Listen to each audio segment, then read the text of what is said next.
Weight Free Wellness Podcast, number 13. Well, welcome to the Weight Free Wellness Podcast. Today, we are very blessed to have a wonderful guest named Bernie Clark.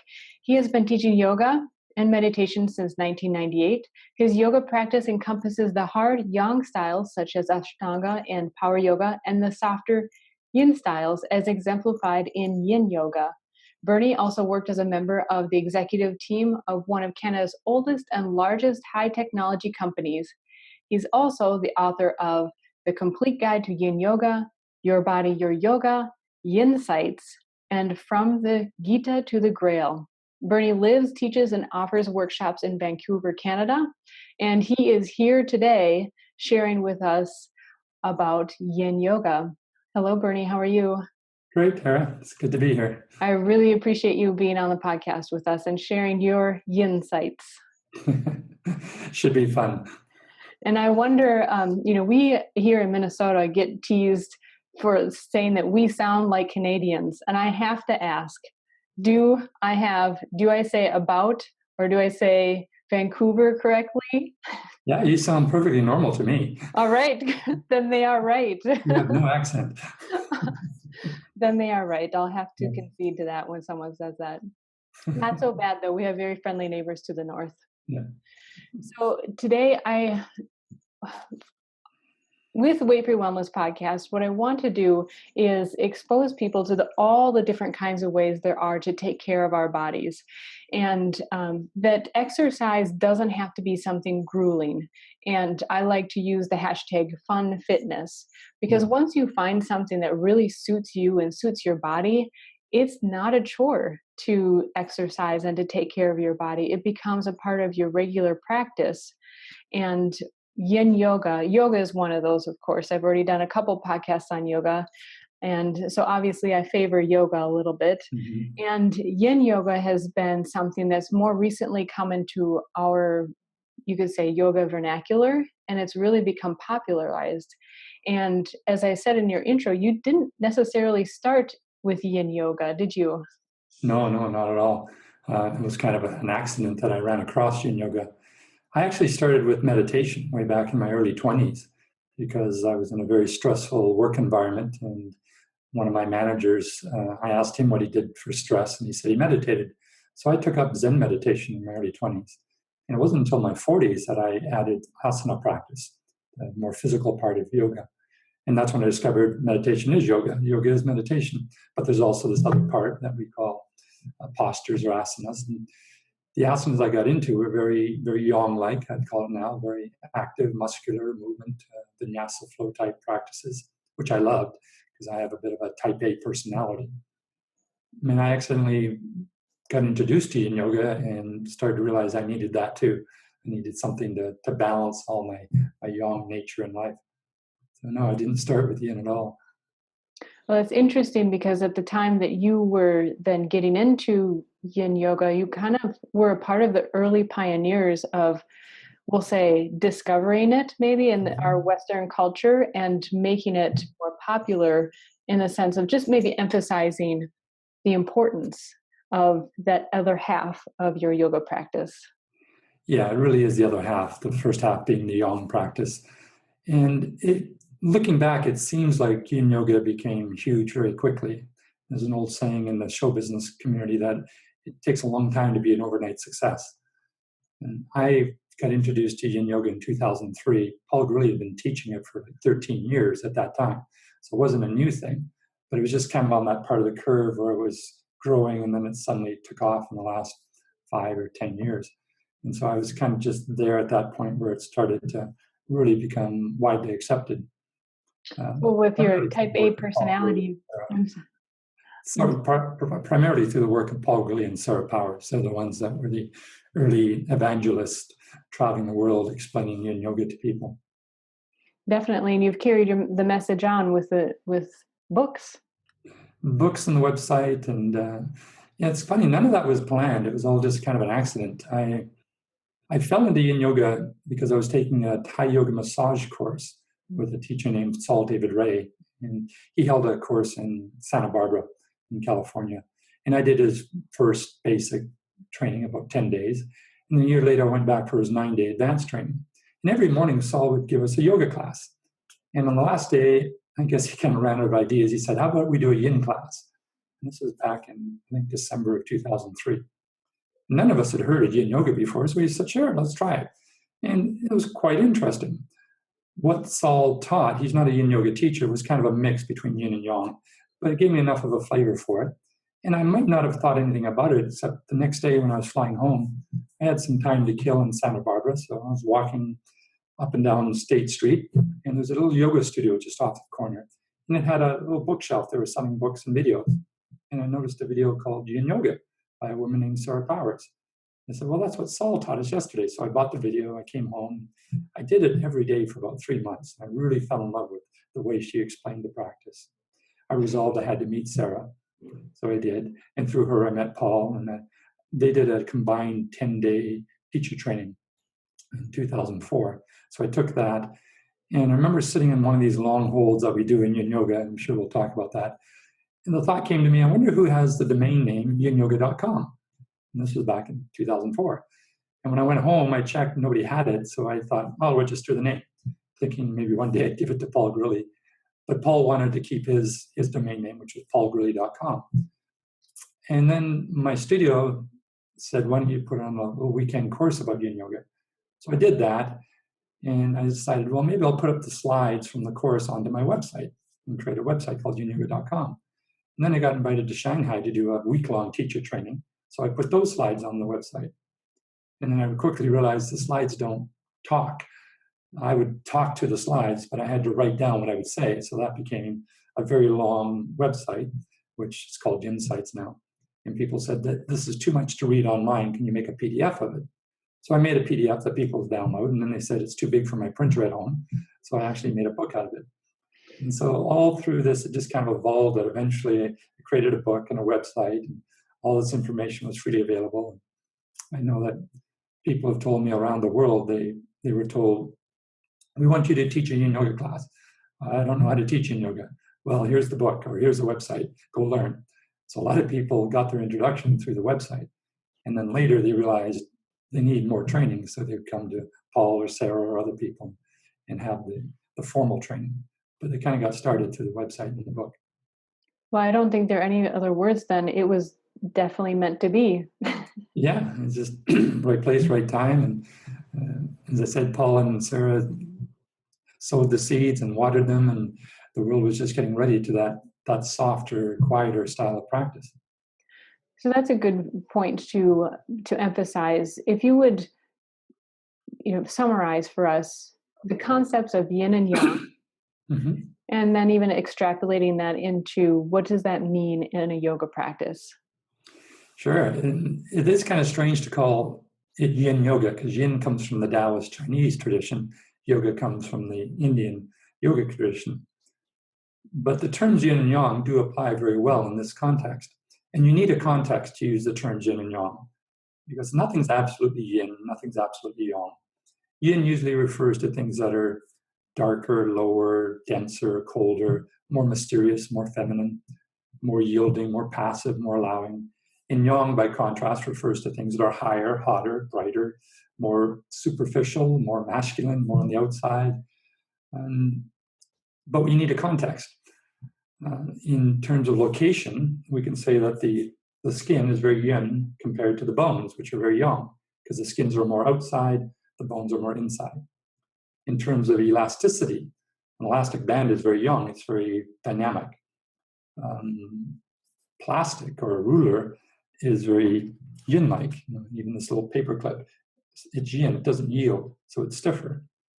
And we have tissues like that. Our muscles are very elastic, they're more yang-like. Our ligaments are more plastic, they're more yin-like. All tissues need exercise. We usually think of exercise as muscular, but even our connective tissues, our fascia, our bones, they still need stress, they still need exercise. But they do better if you exercise them in a yin-like way. Whereas our muscles, they do better if you exercise them in a yang way. So yang exercise is rhythmic, repetitive movement. Like if you go to a fitness center and you want to work on biceps, the instructor might give you a barbell and say, here, gives me 3 sets of 10 curls. Well, that's rhythmic, that's repetitive, that's what the muscles love. The instructor's not going to give you the barbell and say, here, hold this for 10 minutes, I'm going for coffee. That's a static, long-held stress. That's yin-like. And that's not good for yang tissues, but that's excellent for yin tissues. Our bones, our joint capsules, our ligaments, our fascia, being more yin-like, they need these longer-held stresses. Not the maximum stresses, you want to break them, but a long stress. And so in Yin Yoga, we hold the poses, but they're not muscular poses. We're not doing warrior for 5 minutes. We're doing something simple as butterfly. You just have the soles of your feet together, fold forward, stay there for 3 or 4 or 5 minutes. And that will allow the stress to go into the deeper tissues. So butterfly, if people are not as familiar with yoga, would be imagine you're sitting cross-legged, but then pull your knees apart and put the full soles of your feet together. And then in yin, you would just kind of gently fold over or let your back around. And so you're looking at your feet, or depending on your level of flexibility, you could be looking at the wall, or you could be looking at the feet or kissing the floor. One of the... Yeah, everybody's different. No two butterflies are exactly alike. And some people are advised not to round their spine because they may have some spinal issues. So they can do it just kind of sitting up, or they can do it lying down with their feet together or with the legs up the wall. So there's always a way to do the pose if for some reason you can't do it or you shouldn't do it in that traditional way. So I've really been incorporating, doing your classes actually on Gaiam or Gaia.com, which are wonderful. What a terrific resource, whether you're just aren't a time crunch because it takes a while to drive to your yoga class, or it's very affordable and you have some amazing teachers. So I've been kind of doing a crash course in your yin yoga classes the last week, and it's really, really helped. I am a person I talk about and teach health and wellness. And so I look at many resources that can help. For example, if we're feeling stress or tension, we can do many things from supplementation to looking at one's posture, how they're working at the desk. And so I'm always on the hunt, and I become my own best subject. Right. Because I think that I'm all balanced, and then all of a sudden something else happens, or doesn't happen. And I found the yin practice, really focusing on the yin practice, to be really helpful. So for example, I have a couple of classes that I take per week that are ballet classes. And most people would think, by your description of yin and yang, one might assume that ballet is more yin in the sense of the fluid movement, or just being more innately feminine, assuming that it's more innately feminine. But it's actually very yang in the sense of the strength that you need. And I had learned through this that that was my yang exercise, where I thought that I was getting enough balance. And when I loosen up those connective tissues, that I actually can tap into the strength a lot better. Yeah, there's nothing that's absolutely yin or yang. If you think of the Taoist Tai Chi symbol that has these two swirls that kind of move around each other, you may have seen it. There's always a dot in the middle of the swirl. So the black dot, which is yang, the black swirl, which is yang, would have a white dot in it. And that white dot is yang. So the black yin, there's a white dot. And the white kind of yang would have a black dot in it. So nothing's absolutely yin or absolutely yang. Ballet is yin compared to some modern dance or square dancing or something like that, to a rave. But it's yang compared to yin yoga because moving in ballet constantly. And it does require muscular effort. So you're right. If you only did ballet, how are you going to get the softer side, the yin side? And that's why I like to encourage people to try different things, because you don't know. It's like you opened up with explaining yin and yang. It's comparative. Yeah. They're not absolutes. So you don't necessarily know what your body's going to really like or need, and that can change throughout time also. Yeah, and I like the way you put or in there, because people tend to do what they like, not what they need. We have people who are naturally youngsters. They get up at 6 a.m, go for a 5-mile run, and do 2 hours of yoga at a Mysore practice or something, and go to work and come home at 6 and go to the gym and work out, and they're in bed by midnight and they're up at 6 again. They need more yin. They need to calm down and quiet down. But there are other people who are more yin-like. They're yinsters. They get up at the crack of noon, they have a scone, take a little nap, and then they love to do a 2-hour yin practice and come home and they're in bed by 7:30. They're young in life. So people tend to do what they like, not necessarily what they need. And that's a really good point too. That's kind of the basis too. I teach about body typing, and so the yin and yang is a real pure way to start Mhm. learning about those things. Do you tend to be the more active type, or more laid back, and finding your balance there too. So your class is on Gaia, and you teach in a studio near you as well. That's Do correct. you only focus on Yin Yoga, or um, how do you see that playing? How do you suggest Right. Yin Yoga be incorporated into someone's practice or even life? Well, I do teach other styles of yoga as well. I teach a hatha class Saturday mornings. I teach a yin class Sunday nights, a power class Wednesday night, and a meditation after the yin class on Sunday night. So I'll do yang and yin, and you do need both. You need balance in life. If you're all yin, you'll atrophy. You also need to move, but if you move too much, you'll degenerate. There's a little curve you may come across in my book, Yin Insights, with a complete guide to yin yoga. It's called the Goldilocks curve, and it's Hmm. kind of the shape of the letter N. And up this axis, we have health, and in this axis, we have stress. If you have too much stress, very yang, you wear out. That's where arthritis comes in. You overuse a joint, and it wears out. But if you have too little stress, you atrophy, and that's where osteoporosis comes in. If you're not stressing the bones enough, they become weak and brittle. So you need to be somewhere in the middle. I call it the Goldilocks position. Now, dancers, they need to get the maximum they can out of their body. They're seeking optimal performance, and that comes at a cost. They're wearing out their tissues. But if your intention in doing yoga, whatever health fitness practice you're doing, is to optimize health, not maximize performance, you'll be in the middle. You'll be in the middle of the Goldilocks curve. Not too little, not too much. So you need a bit of yin, you need a bit of yang. And if you're a youngster, if you're always going for the maximum, if you don't provide the yang, the yin to balance that, Mother Nature will give it to you. She'll give you a heart attack or cancer or some other thing to slow you down. On the other hand, if you're just in bed all the time, there'll be a lot of activity when your funeral comes up because you can die by doing nothing too. So you For need to sure. find the middle in there somewhere. And I believe I recall that in traditional Chinese medicine, there's the concept that even when you get to the extreme of either yin or yang, it turns into the opposite. Right. And so, like even you said, the heart attack, it puts you in bed.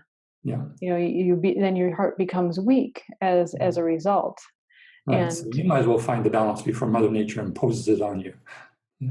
very true. And there are signs all around us, and our bodies are really some of the, when we think stuff is happening to our bodies, it's actually our bodies trying to communicate Right. to us.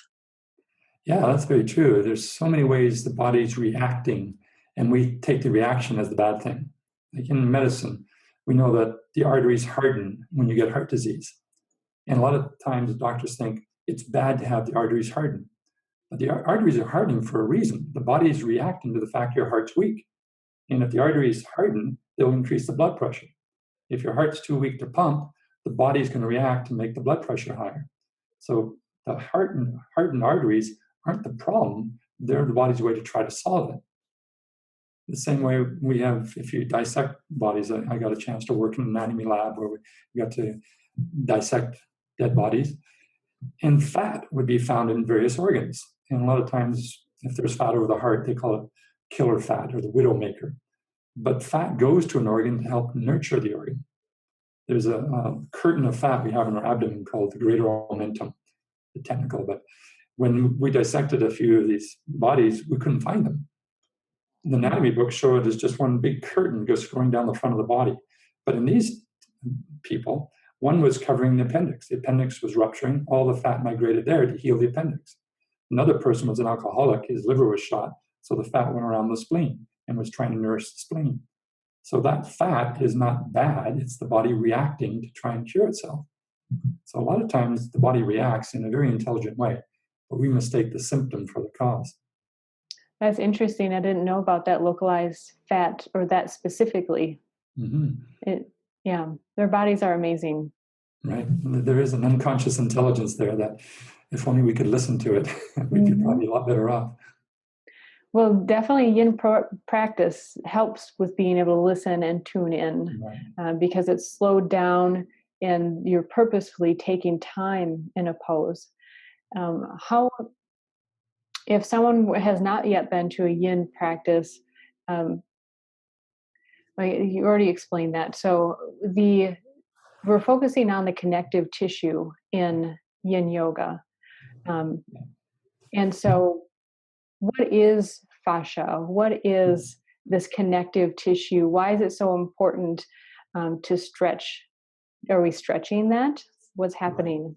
Well, there's a number of kind of questions packed in there, Tara. So first of all, we can talk about the benefits of yin yoga physiologically, and we'll do that. But there's other benefits too. There's energetic benefits, and there's emotional benefits, there's mental benefits, there's meditative and spiritual benefits. So we can come back and talk about all the range of benefits we can get out of yin yoga. But at the physiological level, yes, we're targeting the deeper tissues, the more yin-like tissues. And that includes the bones, the joint capsules, the ligaments, the tendons, and this overarching thing called fascia. Now, fascia used to be thought 20 years ago, if you read the old textbooks, it was basically the packing material of the body. If there were some empty spots, the body would just stick fascia in there.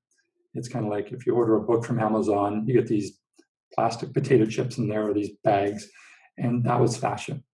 But now we're realizing fascia is not an inert packing material. Fascia is an active tissue that invests and support all the tissues of the body. Fascia is everywhere. I like to think of it as a three-dimensional body stocking. Imagine a spider in the middle of a spider web. He spun this web of fascia. The spider web's only two-dimensional. This is going in all three dimensions.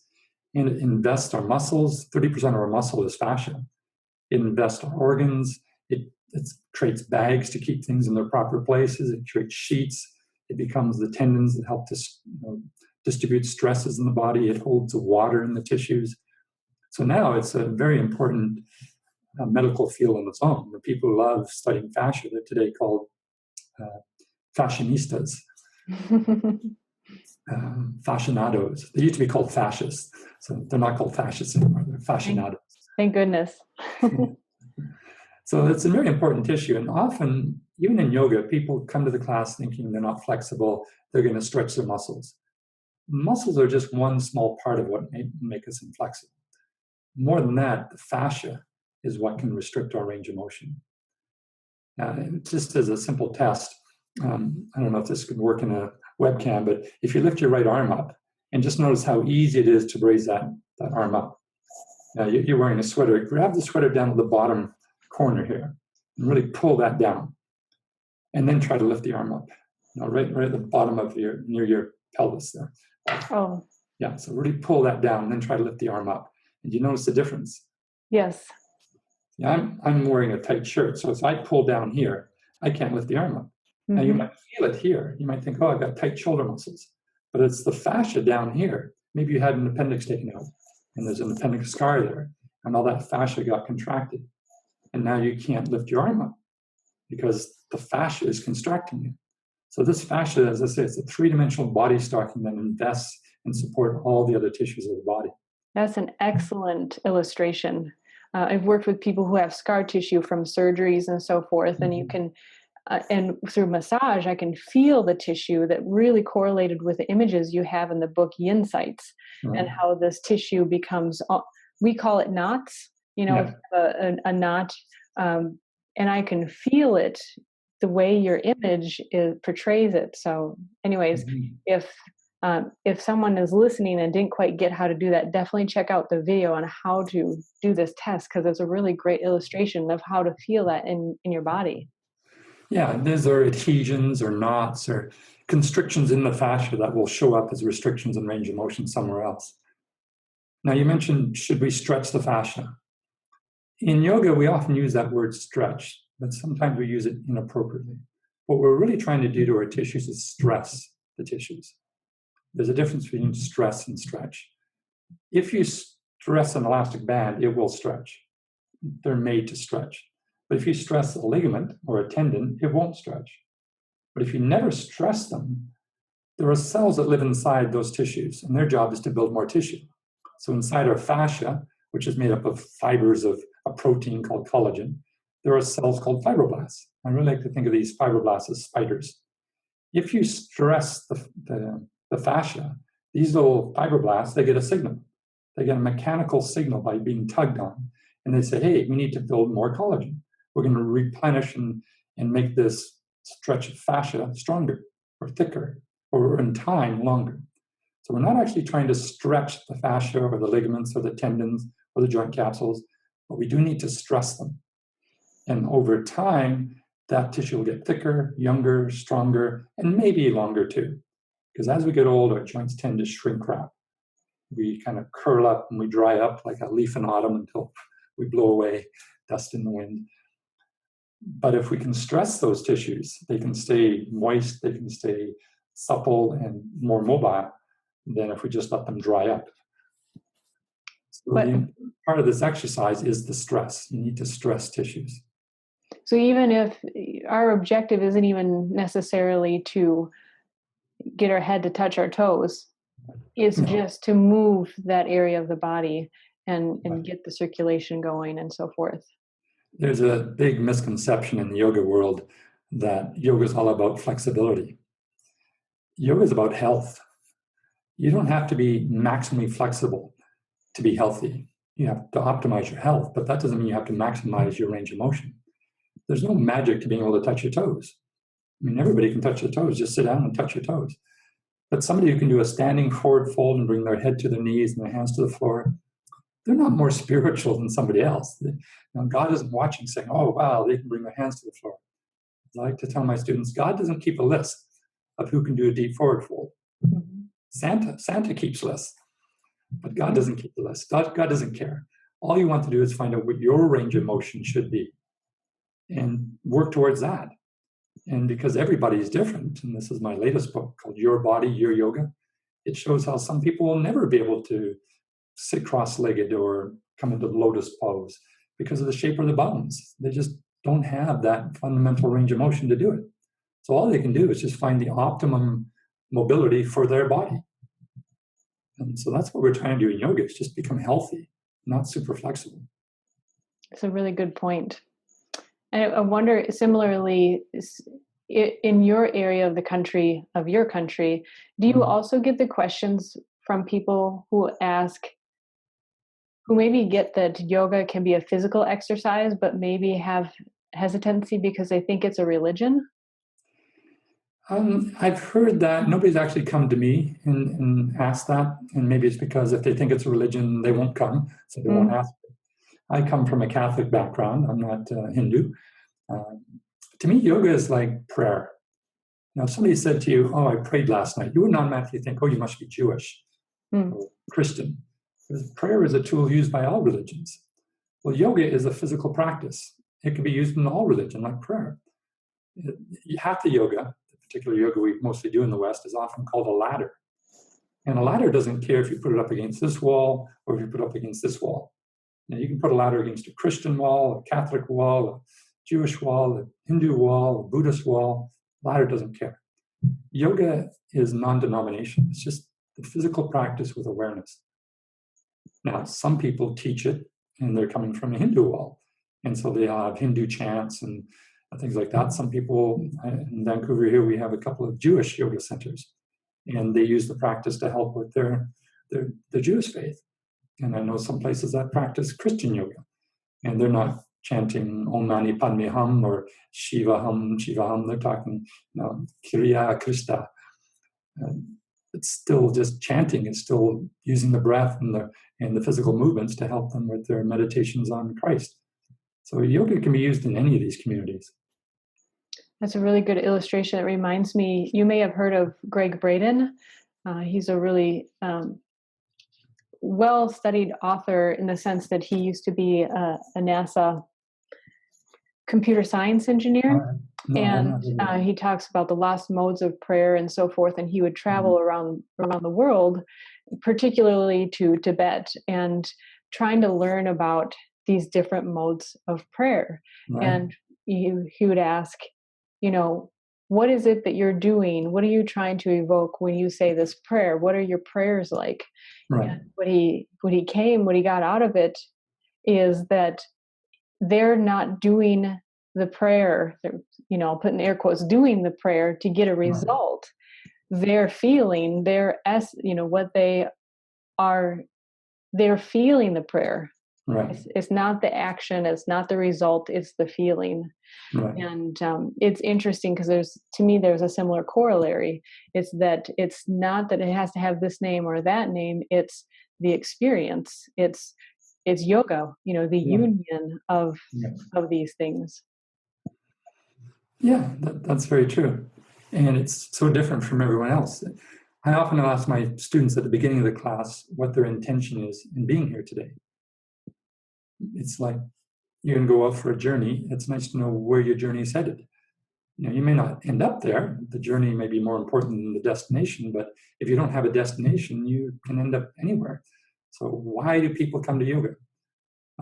Usually it's because they want to get healthier, or they're stressed, they need to de-stress, or sometimes they're just bored, they want to get out of the house, or they want to meet some people, or there's lots of reasons why people might come to yoga. Maybe they're stiff and they want to get flexible. Some people do come because it's their way to get into meditation. It's a way to calm down, to be with an energy or a presence, whether you call it God, Vishnu, Christ, Allah, whatever, it doesn't really matter. It's their journey, it's their intention. So yoga can be a tool to help meet that intention.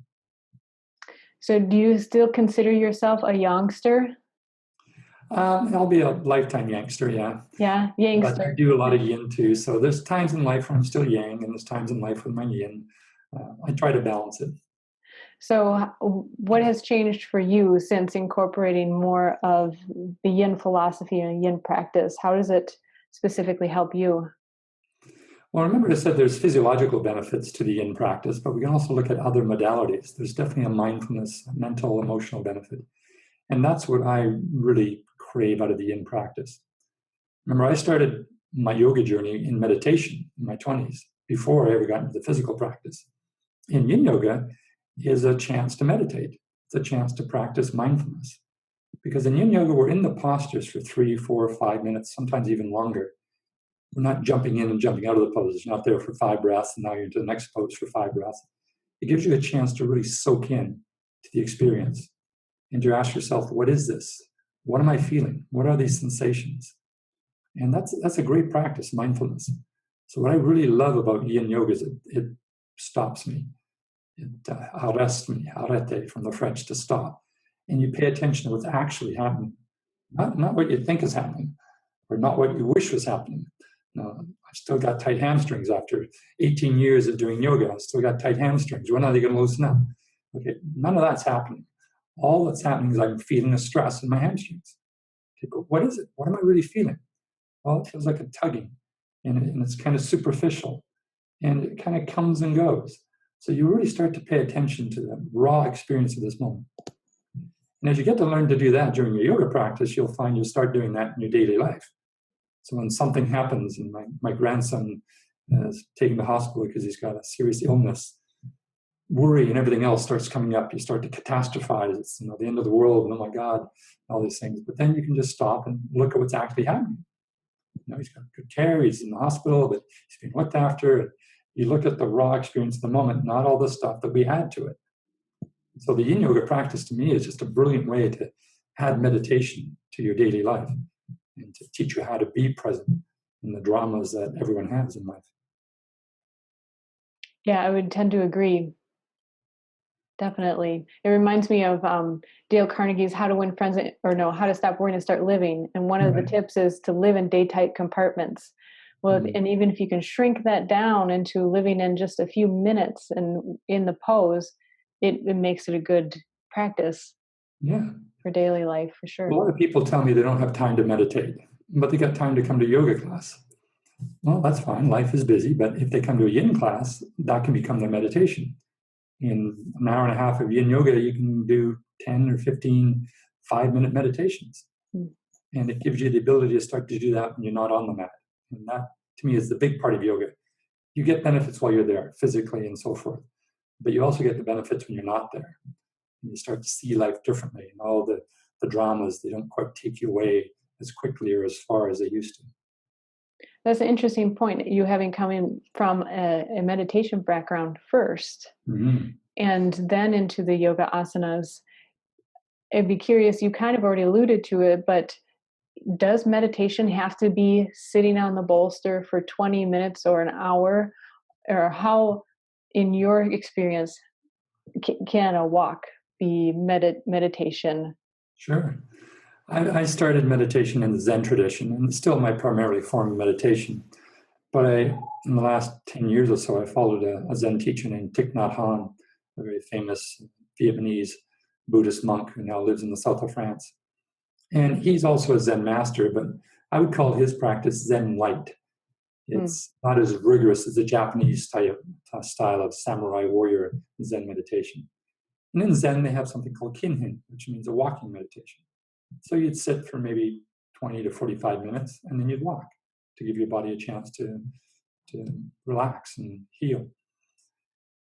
So I got into that form of meditation in my 20s, and I started the physical practice of yoga to help my meditation because it's hard to sit if you're stiff in the hips and your back hurts and so forth.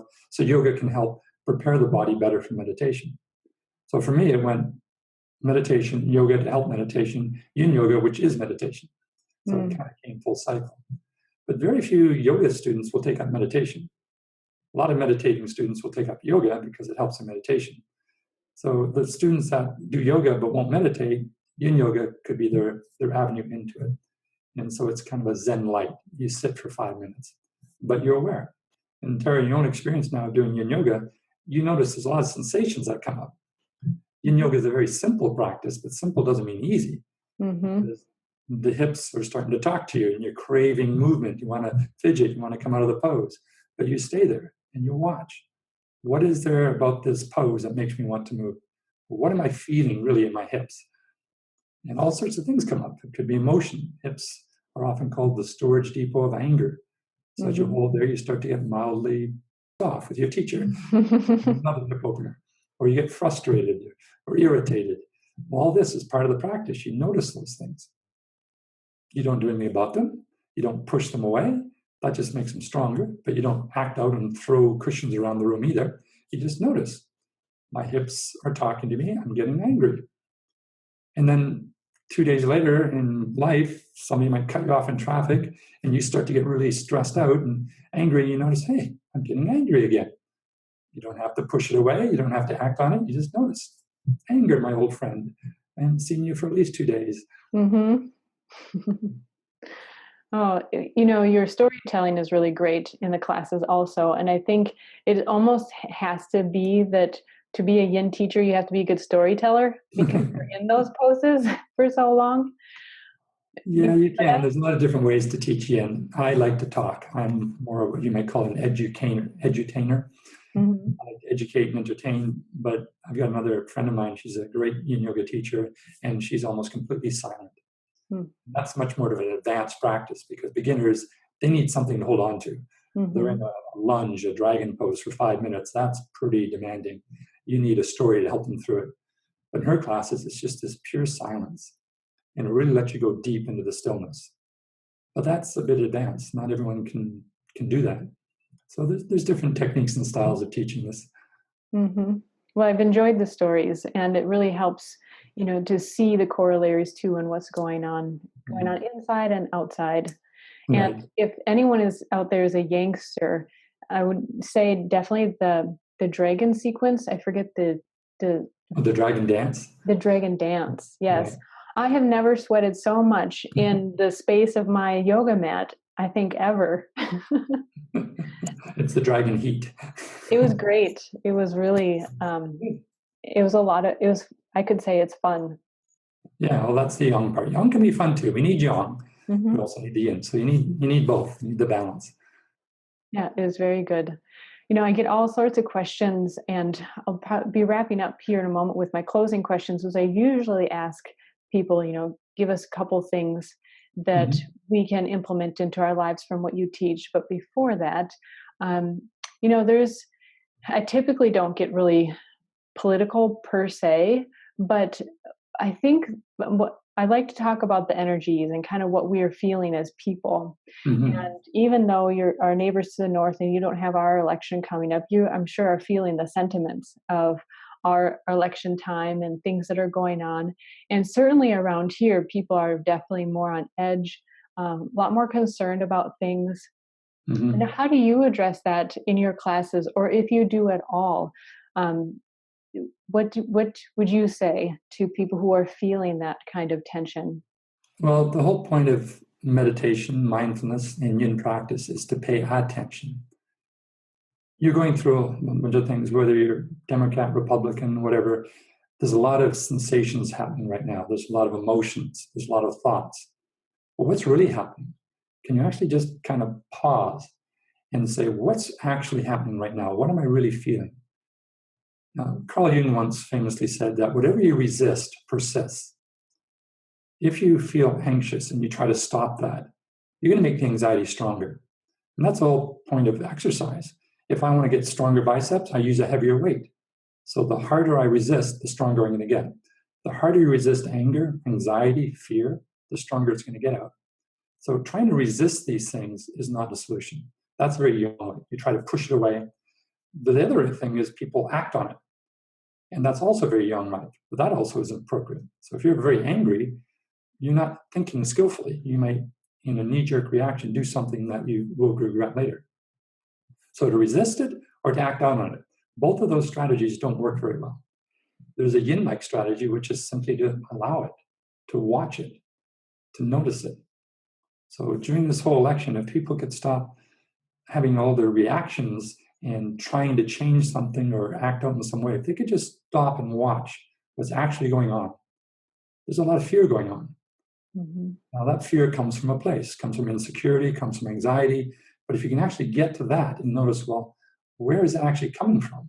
What am I afraid of? And kind of dial it back to the raw issues instead of the reactions to the issues, you might find that you've got a whole different view of life.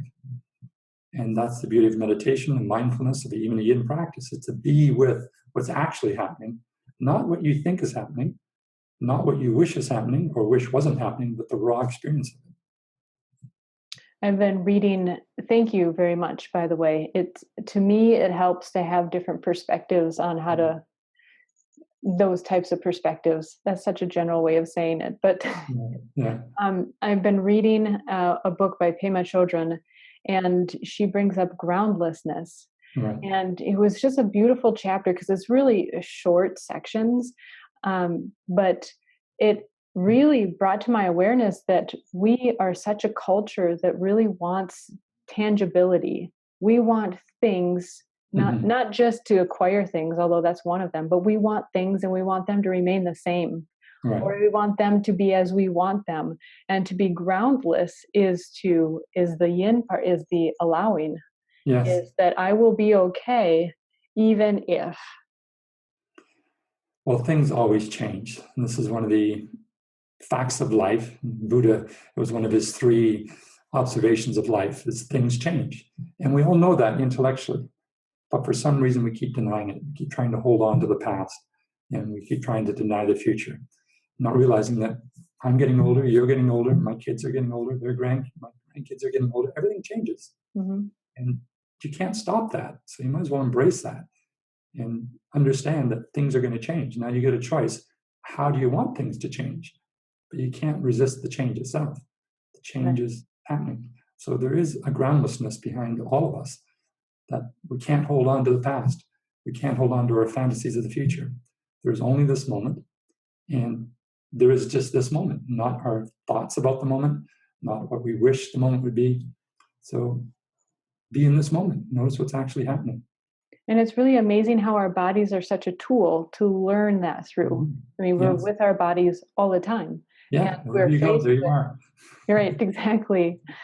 So, taking these yin concepts into our life, what are a couple ways that we could implement yin yoga, whether we're on the mat or off the mat? And I always require that one of them, at least one of them, has to be free. Well, the biggest thing is free, and it's know your intention. Why are you doing this? Why are you doing anything in life? What do you intend? by getting up in the morning or by doing your yoga practice. Once you have clear in your mind what your intention is, you can start to see if the path you're following is actually going to lead there. I like to call these paths maps. And this is another book I've written called From the Gita to the Grail. It talks about all the myths that we grow up with in our society and our culture. These myths, they're deep in our unconscious, in our psychic landscape, and they're maps that direct us in our journey through life. But a map is not the territory. A map of Vancouver is not Vancouver. The point of a map is not to be truth. It's to be useful. And if the map you're following is not useful anymore, get a different map. It's not a big deal. It's just a map. But the only way to know is that that map's being useful is to know where you're trying to go. What's your intention? So you have an intention, and then you pay attention. And these are the two parts of the yoga practice and two parts of living your life. Know what you intend, and then pay attention to see if you're on track. Because if you're not on track, either you're going to have to change what you're doing, or you have to change your intention. Now, if your intention is to work hard and exercise so that you can jump to the moon, that's not a very good intention. You're going to be disappointed. You better find a different intention. No map's going to get you there. But if your intention is just to climb that mountain, well, okay, that's your intention. You're going to find a different map, find a guide, find physical fitness to learn to train at height and altitude and so forth. So know what your intention is, then pay attention, whether it's yoga or life. That's very well put. Certainly. Very important. Sometimes things are just so well put, you can't add to it. So all I can say, things are like that. Yeah, and I really appreciate the simplicity, the beauty and simplicity of things.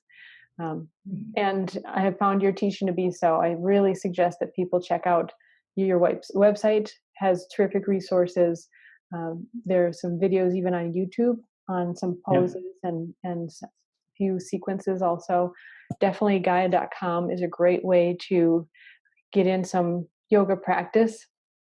And I'm looking forward to also hearing about your new book coming up. When do you expect that to come out? Well, it actually came out this spring, Your Body, Your Yoga. Okay, and great. it's in a number of volumes. So the first 2 volumes are out, and I'm still working on the other volumes to come. But the basic premise of that is because we're all different, we all have different jaws and faces and bones. On the outside, we look different. We're all different on the inside, too. And some of us will never be able to do a complete forward fold or a back bend or bring our foot behind our head because of the shape of our bones. And that's okay. We should learn how to do what works for us. So that's Your Body, Your Yoga, and information's on my website about that too. And that's Yin Yoga, YINYOGA.com. Right, that's it. Great. Well, again, I really appreciate you coming on today, taking the time to share, and have really loved your Yin Insights. I appreciate it. Great. Well, thanks for having me, Tara. It's been fun. Take care. Okay, bye-bye. Bye-bye.